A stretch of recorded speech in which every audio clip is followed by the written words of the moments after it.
예수님 안에 소망이 있습니다. 안녕하세요. 예수님 믿는 목사 김태민 목사입니다. 시간이 없으니 빠르게 본문으로 들어가도록 하겠습니다. 우리 모두는 자격이 없습니다. 정말입니다. 자격 없는 사람들이 예수님을 믿는 것입니다. 사실입니다. 그 누구도 하나님 앞에 자격이 없습니다. 자격 없는 사람들을 부르셨습니다. 자신을 보세요. 그리고 주위를 둘러보세요. 다 죄인으로 태어났습니다. 죄인으로 태어났지만 하나님께서 우리를 특별히 불쌍히 여기셨습니다. 그냥 불쌍한 게 아니고 마른 뼈와 같은 썩은 인생이었습니다. 그 인생을 부르셨습니다. 그것을 복음이라고 합니다.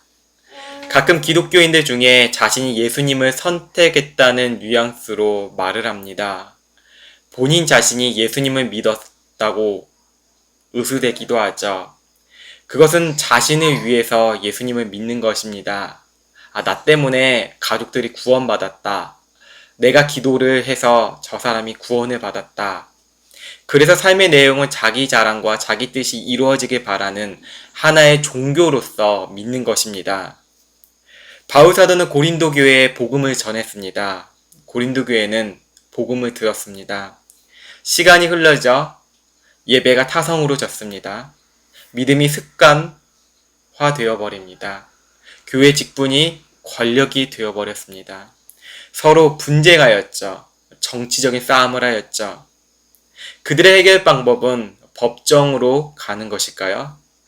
바울 사도는 방법을 제시합니다. 복음을 다시 듣고 점검하는 것입니다. 바울 사도가 말한 복음은 주관적인 종교적 체험이 아니었습니다. 성경에 예언된 예수 그리스도만을 전하였습니다. 다른 복음으로 구원을 받을 수 없다는 것입니다. 세상에 다른 이름을 우리에게 주신 적이 없습니다. 오직 예수님으로 인하여 구원을 받는다고 정확히 기록되었습니다. 성령에 감동되어 바울 사도가 기록한 말씀을 보시면 우리의 삶이 더 하나님 앞으로 가까이 된다는 것을 알 수 있습니다. 그것은 오직 복음이기 때문입니다. 3절 4절을 보십시오. 내가 받은 것을 먼저 너희에게 전하였노니 이는 성경대로 그리스도께서 우리의 죄를 위하여 죽으시고 장사 지낸 바 되셨다가 성경대로 사흘 만에 다시 살아나사. 바울 사도도 받았다고 합니다. 그렇죠. 복음은 내가 믿는 것이 아닌 먼저 받는 것입니다. 그 어느 누가 자기 스스로 예수를 믿었다고 자랑할 수 있겠습니까? 한 어리석은 사람들은 자신이 먼저 예수를 믿었다고 가정을 구원했다고 뻔뻔하게 이야기하는 사람들을 보았습니다. 하나님 말씀은 믿을 만한 마음이 인간에게 있을까요? 전혀 없습니다. 전적으로 부패되어 썩은 게 인간의 마음입니다. 복음은 그 누구도 저항할 수 없다는 것이죠. 썩은 마음일지라도 살아나게 하는 게 복음입니다. 그 복음을 받았다는 것입니다. 그 복음이 그리스도께서 우리의 죄를 위해 죽으시고 성경대로 다시 살아나셨다고 증언하는 것입니다.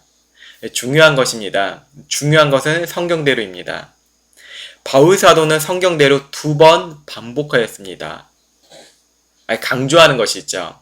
이사야 53장 10절에 여호와께서 그에게 상함을 받게 하시기를 원하사 질고를 당하게 하셨은즉 그의 영혼을 속건제물로 드리기에 이르면 그가 씨를 보게 되며 그의 날은 길 것이요 또 그의 손으로 여호와께서 기뻐하시는 뜻을 성취하리로다.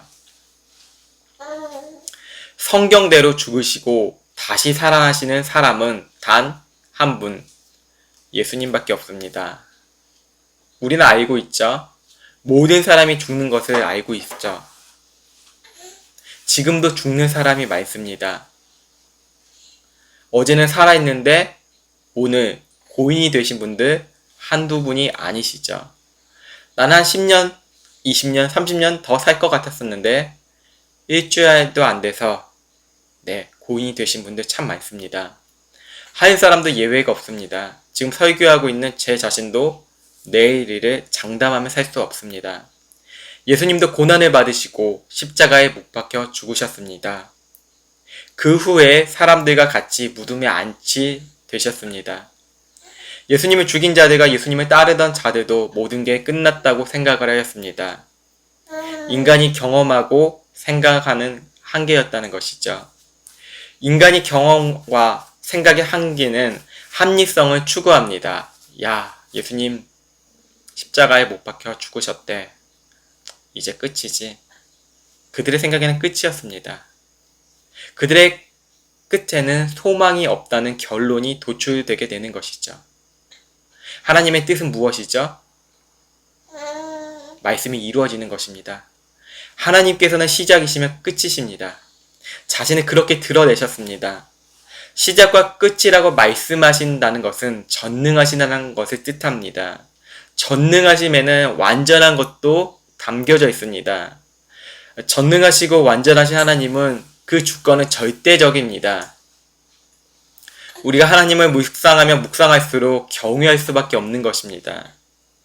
예수님의 십자가에도 하나님의 완전하심이 담겨져 있습니다. 우리가 살아왔던 방식으로 이해할 수조차 없습니다. 하나님의 무한하신 사랑을 인간의 지성으로 이해할 수 없다는 것이죠. 구원의 때와 시간과 날짜가 우리 인간에게 있지 않습니다. 하나님께서 말씀하신 그대로 이루어질 뿐입니다. 말씀이 이루어졌다는 것은 인간의 무기력과 무능함을 더 적나라하게 보여줍니다. 예수님께서 죽으시고 다시 살아나셔서 직접 인간의 눈에 보여졌다는 것이죠. 베드로에게 보이셨습니다. 예수님을 부인하며 저주하며 허세 있는 사람이었죠. 그 사람에게 직접 나타나셨습니다. 말만 하는 인간에게도 찾아오셨다는 것이죠. 500의 형제에게도 보이셨습니다. 500이라는 숫자는 대중적인 사람을 의미합니다. 그 사람의 됨됨이와 빈부격차, 인격 상관없이 그들의 눈에 보이셨다는 것이죠. 복음은 차별과 차등을 두지 않습니다. 성별 차별이 없습니다. 나이의 차별이 없습니다. 인간의 학력과 지식의 수준 높낮이에도 차등이 없습니다. 복음은 바로 500의 형제에 나타나신 그 예수님의 얼굴을 그들에게 보이셨다는 것입니다.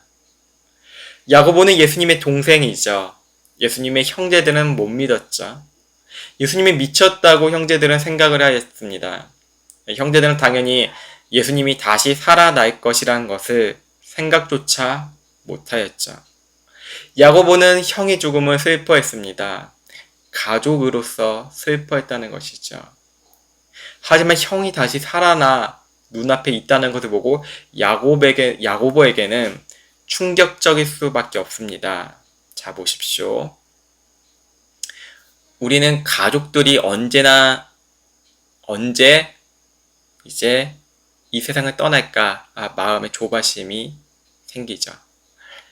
자녀가 걱정되죠. 사고를 당하지 않을까. 부모님이 언제 이 세상을 떠날지 모른다는 생각에 한편의 마음에 짐이 있기도 하죠. 사랑하는 곁에 있는 사람이 남편이 먼저 떠날 수도 있고 아내가 먼저 떠날 수도 있다고 생각을 하기도 합니다. 자, 보십시오. 예수님은 가족 앞에, 야고보 앞에 나타나셨습니다. 보십시오.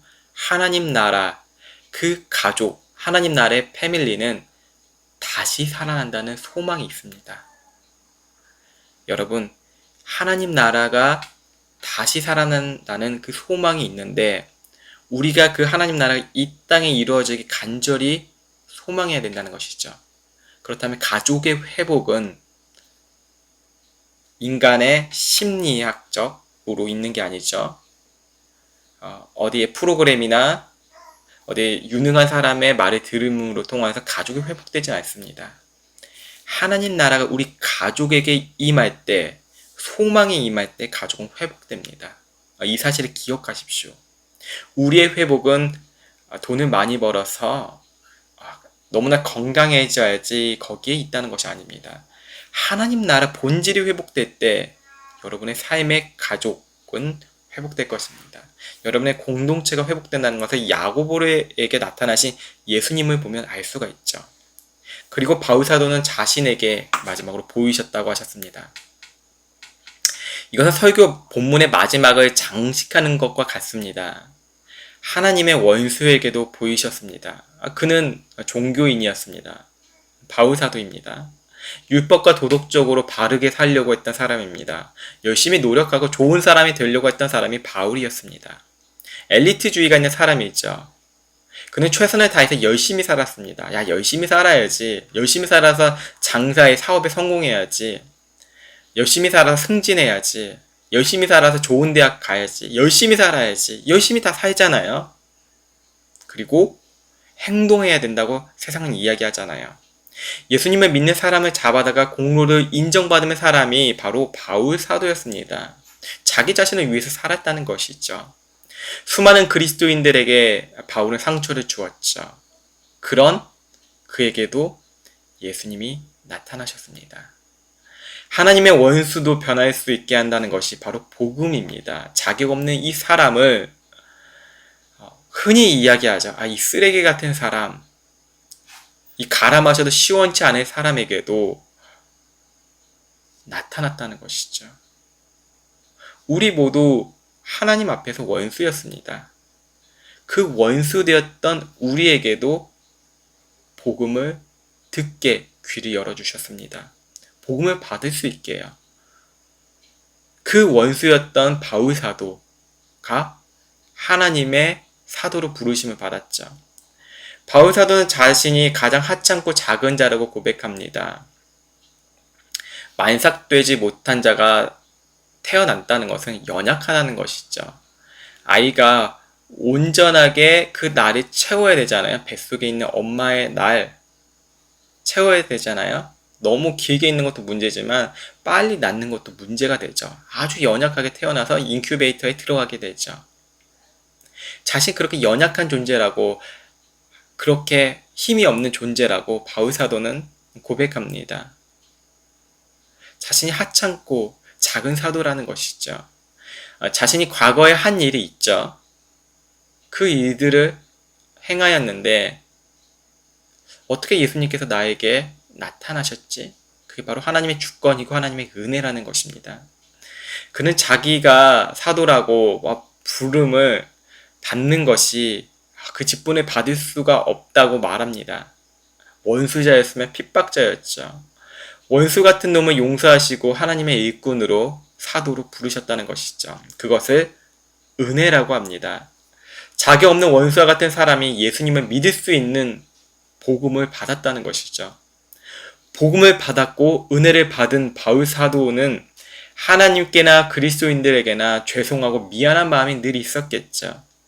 용서함을 받았으니 복음을 전하는 것에 있어서 누구보다 더 열심히 했다고 고백하고 있습니다. 열심히 해야죠. 그의 기질이기도 해야 했습니다. 목숨을 내놓고 복음을 위해 살았죠. 교회 안에서 오해도 받고 의심도 받고 미움도 받고 좋지 않는 것도 받았죠. 그래도 포기할 수 없었습니다. 자신이 받은 은혜가 너무나 크다는 것이죠. 못해 먹겠다는 소리도 안 했습니다. 바울 사도는 이 모든 것이 내가 한 것이 아니요 오직 나와 함께 하신 하나님의 은혜로다 라고 고백하고 있습니다. 자신이 한 것이 없대요. 우리는 공로로 인정받으려고 하잖아요. 무슨 공로상을 받고 공로패를 받는 것을 교회 안에서 되게 좋아하잖아요. 인정받기 좋아하잖아요. 교회가 그러잖아요. 교회 안에서 얼마나 많아요? 그렇지만 바울의 고백은 복음을 분명히 안 바울의 고백은 복음을 받은 바울의 분명한 고백은 지금까지 내가 해왔던 모든 것이 내가 한 것이 아닙니다. 하나님이 나와 함께 하셨습니다. 허례허식과 그냥 하는 말이 아니잖아요. 그것을 은혜라고 고백해요. 이것이 그리스도인입니다. 자격 없는 자들이 은혜를 받았습니다. 쓸모없는 사람들이 이 은혜를 받았습니다. 세상에서 초라하고 비천한 사람들이 은혜를 받았습니다. 으스대고 잘난 척하고 자기 잘난만에 사는 사람들조차도 하나님의 은혜 앞에 저항할 수 없고 무너져 버렸습니다. 이 은혜는 사람이 아닌 하나님께서 주셨다는 것입니다. 고린도 교회의 회복은 하나님께 받은 그 복음을 다시 마음에 새기는 것이었습니다. 자신들이 받은 은사, 직분, 모든 것이 하나님께서 주신 은혜라는 것입니다. 예루살렘에서 선포된 승리가 대한민국까지 들려진 것입니다. 우리의 옛 조상들은 불교 국가 속에서 살았습니다. 무속신앙을 믿으며 유교가 지배된 그 시대도 있었습니다. 계급으로 인하여서 억울함과 슬픔에 있는 그런 많은 백성들이 있었습니다. 전쟁으로 황폐화된 땅이 바로 이 대한민국 땅이 많았죠. 슬픔이 있는 나라죠. 한이 많다고 있는 나라였습니다. 그 땅에 예수님이 우리 죄 때문에 죽으셨고 다시 사신 복음이 이 땅에 전해졌습니다. 할렐루야. 전파되었습니다. 이 대한민국에. 여러분 그 복음을 받았습니다. 삶이 복잡하고 인간관계가 복잡하시다고요? 복음을 받으십시오. 복음으로 갱신하십시오. 예수님께서 죽으시고 다시 살아나셨다. 그 복음의 진리를 믿으십시오. 그렇다면 그 누구도 자랑할 수 없습니다. 소망 없는 우리에게 복음이 하나님의 주권 안에서 전파되었다는 것입니다. 여러분 많은 설교를 듣지 마시고 이 복음을 들으시면 됩니다. 고린도전서 15장 1절에서 11절 말씀, 예수님께서 성경대로 다시 살아나셨다는 것을 믿으십시오. 받아들이십시오. 이 받아들일 수 있지 아니하면 성령님 내 마음을 열 수 있도록 그 사랑의 물결이 나에게 닿을 수 있도록 회복시켜 주십시오. 주님 도와주십시오. 고백하시면 됩니다. 기도하시면 됩니다. 자, 설교가 끝났습니다. 복음의 말씀을 들으신 여러분, 예수님만이 소망이십니다. 그 소망을 가지고 하나님을 더욱 사랑하십시오. 받은 사명을 충실하십시오. 주위의 가족과 이웃을 화해하십시오. 용서하십시오. 사랑하십시오. 그리고 열방을 향해 나아가시길 바랍니다. 주님 안에서 기뻐하시고 또 다시 말씀드립니다. 기뻐하십시오. 성령 하나님께서 우리를 이 말씀 속에서 채워주실 것입니다. 성령 충만한 그리스도인이 되길 기도합니다. 하나님 감사합니다. 우리가 이 말씀 속에서 주님을 더 가까이 할 수 있는 열쇠, 이웃을 더 사랑할 수 있고 회복되는 그 열쇠, 바로 복음입니다. 예수님께서 죽으시고 다시 살아나셨다는 그 복음을 바울 사도는 다시 고린도 교회에게 전하였습니다. 그들이 깨닫기 원했던 것이죠. 성령님께서 우리가 그 복음의 비밀 깨달을 수 있도록 우리의 마음의 문을 무너뜨리게 하여 주시옵소서. 성령님만이 하실 수 있습니다. 성령님 우리의 마음을 엽니다. 우리 안에 있는 죄악들, 은밀한 죄들도 그리스도의 그 십자가의 사랑 안에서 회복될 줄 믿습니다. 주님 함께 하심을 감사드립니다. 우리가 더 열방을 향해 나아갈 수 있는 그리스도인들이 될 수 있도록 주님 이끌어 주시옵소서. 성령 충만할 수 있도록 늘 깨어 기도할 수 있도록 말씀을 볼 수 있도록 힘을 더하여 주시옵소서. 감사하며 살아계신 예수 그리스도의 이름으로 간절히 기도드립니다. 아멘.